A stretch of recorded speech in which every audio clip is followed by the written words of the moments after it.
আসলে নতুন করে বলার কিছু নেই।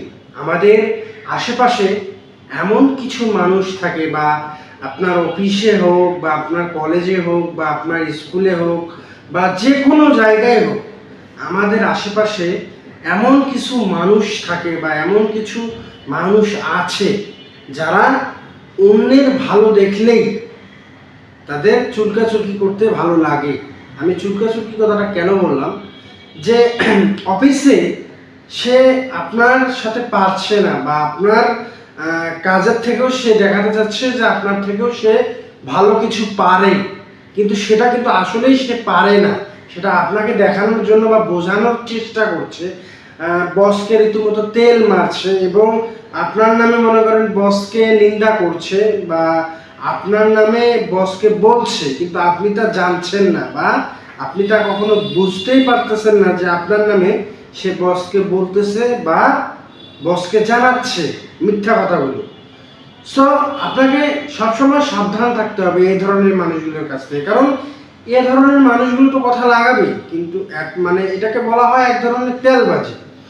আপনি যে কোনো অফিসেই চাকরি করতে পারেন, এটা বড় বিষয় নয়। চাকরি তো চাকরি করবেন, স্কুলে যাবেন, কলেজে যাবেন, সবখানে এই ধরনের লোক আপনি পাবেন, বা সবখানে এই ধরনের লোকের সঙ্গে আমাদের কম বেশি সকলেরই দেখা হয়ে থাকে, বা এই লোকগুলো সব জায়গাতেই আছে।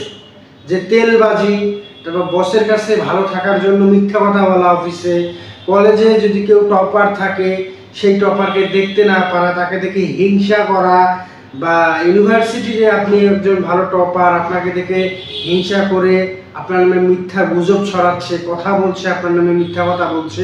কারণ এগুলো প্রতিনিয়ত হচ্ছে সমাজে।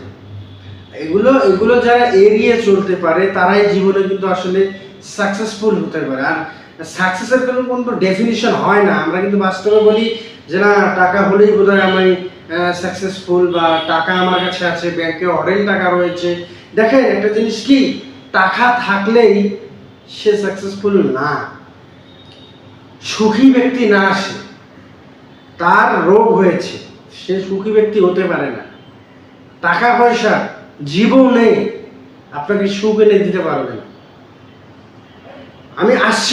আমি সেই পয়েন্টে আসছি, যেই পয়েন্টে ছিলাম অফিসের বিষয়ে। কিন্তু টাকা পয়সা জীবনে সুখ এনে দিতে পারবে না।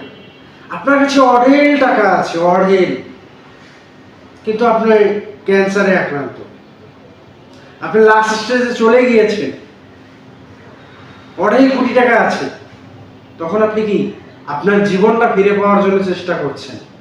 টাকা থেকে কোনো লাভ আছে? টাকা থেকে কোনো লাভ নেই। টাকা থাকলেও আপনি আপনার ডায়াবেটিস, প্রেশার, হাই প্রেশার, মানে যত রোগ আপনার শরীরে বাসা বেঁধেছে, আপনার এটা খাওয়া যাবে না, গরুর মাংস খাওয়া যাবে না, খাসির মাংস খাওয়া যাবে না, মুরগির মাংস খাওয়া যাবে না, ডাল খাওয়া যাবে না, ভর্তা খাওয়া যাবে না, আপনি সারা জীবন সুজি হালুয়ার উপরেই আছেন। টাকা থেকে লাভ আছে? হ্যাঁ, একেবারে যে টাকা ফেলে দেবে সেটাও না, কিন্তু জীবনে টাকায় সব কিছু না, এটা আপনাকে মাথায় রাখতে হবে। টাকা আপনাকে কখনো কোনো দিন সুখ এনে দিতে পারবে না। টাকা হয়তো সাময়িকভাবে আপনাকে ভালো রাখতে পারে, কিন্তু কোনোদিন সুখ এনে দিতে পারবে না। আপনি ডাক্তারকে বলেন না যে ডাক্তার, আমি আপনাকে আমার যত টাকা আছে, বা যত কোটি হাজার কোটি টাকা আছে আমি আপনাকে দিয়ে দিচ্ছি, আমি তো এই রোগে আক্রান্ত, আমাকে প্লিজ বাঁচান। সব কিছু উপর আল্লাহ হাতে, ডাক্তার তো ওসিলা মাত্র। ডাক্তার যদি একবার বলে যে না, আপনাকে বাঁচানো সম্ভব না, তাহলে কিন্তু সম্ভব না। সো এত টাকা থেকে কি হবে? কোনো লাভ আছে? সো জীবনে ভালো থাকতে হলে, জীবনে যদি আপনি এগিয়ে যেতে চান, ভালো কিছু করে যেতে চান, এমন কিছু কাজ করেন যে কাজগুলোর জন্য মানুষ আপনাকে সারা জীবন মনে রাখবে, এবং মানুষ যখনই ওই কাজটা করতে যাবে বা কাজটা করতেছে, তখনই ভাবতেছে যে না, এই মানুষটা তো এই ভালো কাজটা করে গিয়েছিল। দেখুন, পৃথিবীতে আমরা মানুষরা ভালো খারাপ মিলেই কিন্তু মানুষ, আর সবার উপরে মানুষত্ব তাহার উপরে কেউ নাই। আপনি যদি ভালো কিছু পৃথিবীতে করেন, অবশ্যই আপনি তার ভালো কিছু প্রতিদান দুনিয়ায় থাকাকালীন পাওয়া যাবে। যদি খারাপ কোনো কিছু করেন অবশ্যই সেই ফলটাও আপনি পেয়ে যাবেন। সো আপনাকে মাথায় রাখতে হবে আপনি কোনটা করবেন। টাকা আপনাকে কোনোদিন সুখ এনে দিতে পারবে না। আপনি আপনার এখন অবস্থা খারাপ বা আপনি ডাল ভাত খাচ্ছেন বা নুন দিয়ে পান্তা ভাত খাচ্ছেন, ওইটাই খান, ভালো থাকবেন ভাই, বিশ্বাস করেন ভালো থাকবেন। কিন্তু আপনি যখনই চিন্তা করবেন যে না আমি এই ভর্তা ভাত খাবো না, তখনই আপনার ভিতরে মনুষ্যত্ববোধ যে বিবেকটা আছে সেই বস্তুটাই উঠে যাবে। আপনি তখন মানুষ থাকবেন না, মানুষ থেকে অমানুষ হয়ে যাবেন, পশু হয়ে যাবেন। টাকা কামানোর জন্য মানুষের সঙ্গে মানুষের যে আচরণ সেটা আপনি ভুলে যাবেন। সো আপনাকে কি করতে হবে? প্রথমত দুশ্চিন্তা করা যাবে না, দ্বিতীয়ত এমন কিছু করে ফেলবেন না যেটা ভবিষ্যতে আপনার জন্য কাল হয়ে দাঁড়ায়। যতটুকু প্রয়োজন অতটুকুই রাখবেন। ওই ঠিক যেমন আমি একটু আগে বললাম অফিসের ব্যাপারটা, ঠিক এটাও তেমন। সো আমাদের অফিসে বা আমাদের স্কুলে, আমাদের কলেজে যারা টপার রয়েছে বা অফিসে যারা কলিগ রয়েছে, তারা কিন্তু একে অপরের কোনোদিন ভালো চায় না।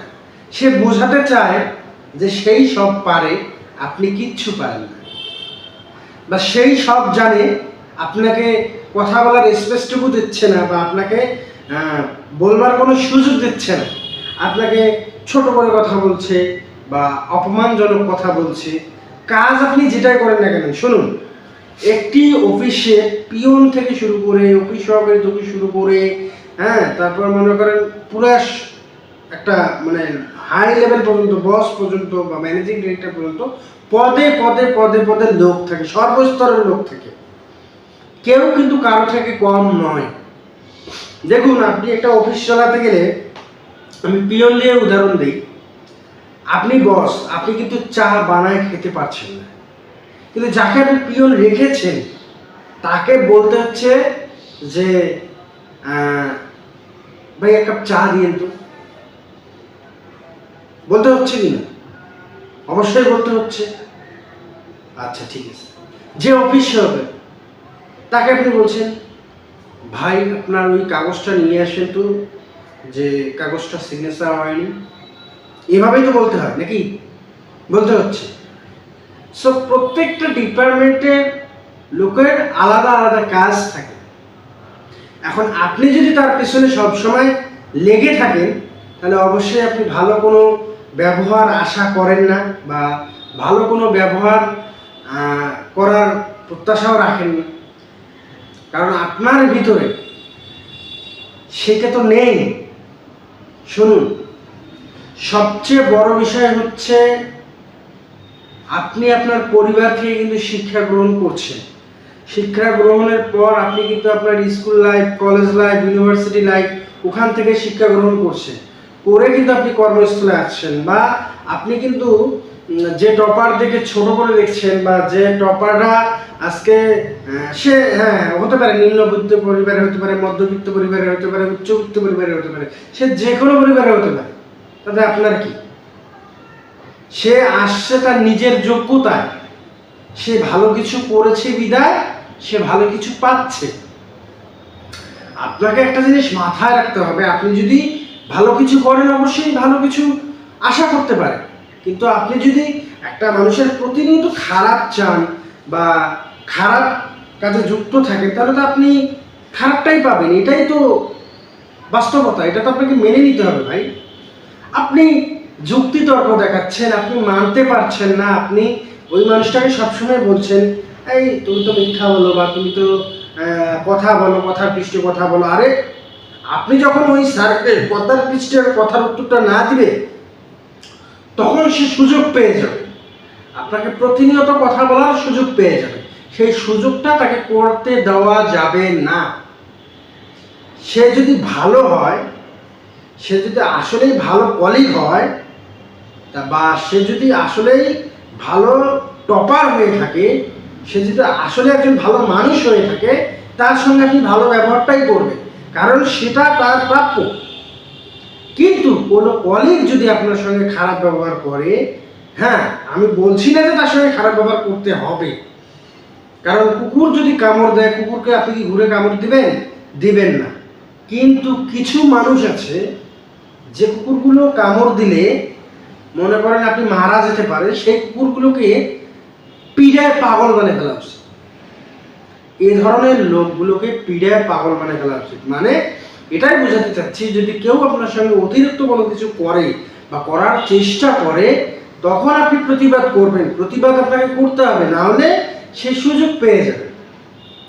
সো জীবনে ভালো থাকতে হলে আপনাকে প্রতিনিয়ত দুশ্চিন্তা কমাতে হবে, চাওয়া পাওয়া কম থাকতে হবে। জীবনে যত চাওয়া পাওয়া কম থাকবে অত ভালো থাকবেন। এবং যারা চাকরি ক্ষেত্রে চেষ্টা করছেন একে কিভাবে বসের কাছে ছোট করে, বা একে কিভাবে অফিস থেকে বের করে দেওয়া যায়, বা একে এখানে রাখা যাবে না, বা এর উপরে বসগিরি খাটাবো, বা এর উপরে আমরা বসগিরি দেখাবো বা দেখানোর চেষ্টাটা, যে বা বসের কাছে আপনি তেলবাজি করছেন, বা বসকে পড়ানোর জন্য আমার নামে নিন্দা করছেন, বা আমার নামে কিছু বলে বসকে ভালো রাখার চেষ্টা করছেন, বস কিন্তু এগুলো লাইন পার করেই সে বস হয়েছে। আজ যে সে অফিসের মালিক হয়েছে বা ওই প্রতিষ্ঠানটার মালিক হয়েছে, সে কিন্তু এই দিনগুলো পার করে গিয়ে কিন্তু সে ওই চেয়ারটাতে বসেছে। সে কিন্তু জানে যে এই জায়গায় আসতে গেলে কি কি করতে হয়। সো একজন অফিসের বস সবসময় বুঝতে পারে যে কোন মানুষটা কেমন, তার আচরণ কেমন, সে কি করতে পারে বা সে কি করতে পারে না। এটা আপনাকে মাথায় রাখতে হবে। আপনি যদি বোঝেন যে না বস তো বোকা, বা উনি তো বোকা আছে, হ্যাঁ উনি কিছুই বোঝেন না, বা আসলে আমি দেখছি উনি খুব সহজ সরল মানুষ, আসলে কিন্তু তা না। বসরা সবসময় চুপ থাকে। স্কুলের যারা প্রধান অধ্যাপক বা প্রধান যারা আছেন, তারা কিন্তু দেখবেন সবসময় চুপচাপ থাকে, বা বই দেখছে, বা কোনো না কোনো কাজে ব্যস্ত।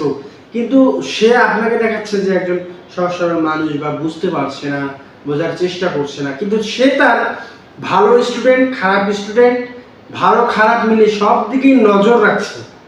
আপনি তার সঙ্গে কীরকম আচরণ করছেন, সে আপনার সঙ্গে কীরকম আচরণ করছে, একজন শিক্ষকের সঙ্গে আপনি কী ধরনের আচরণ করছেন, সেই শিক্ষক আপনার সঙ্গে কী ধরনের আচরণ করছে, এটা নির্ভর করে সমস্তটা আপনার উপর।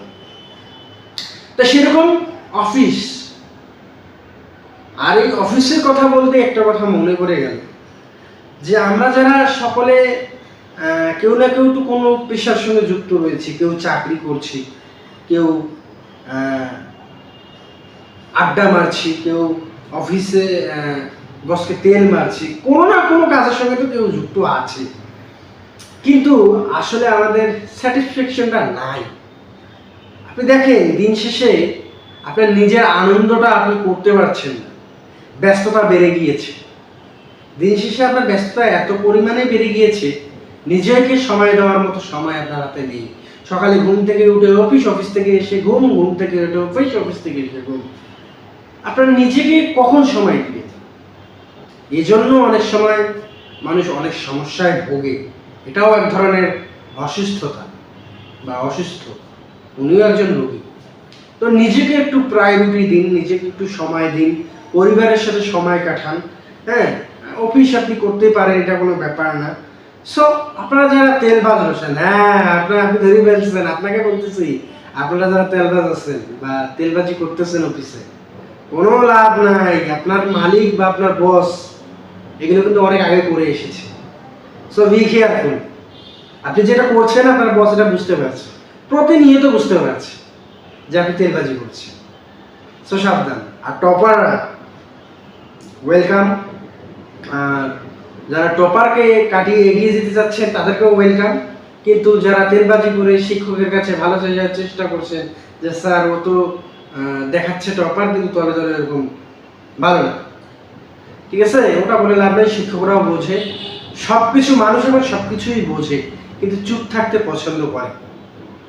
চুপ থাকাটা হচ্ছে ভদ্রতা, সব কিছু মেনে নেওয়া না।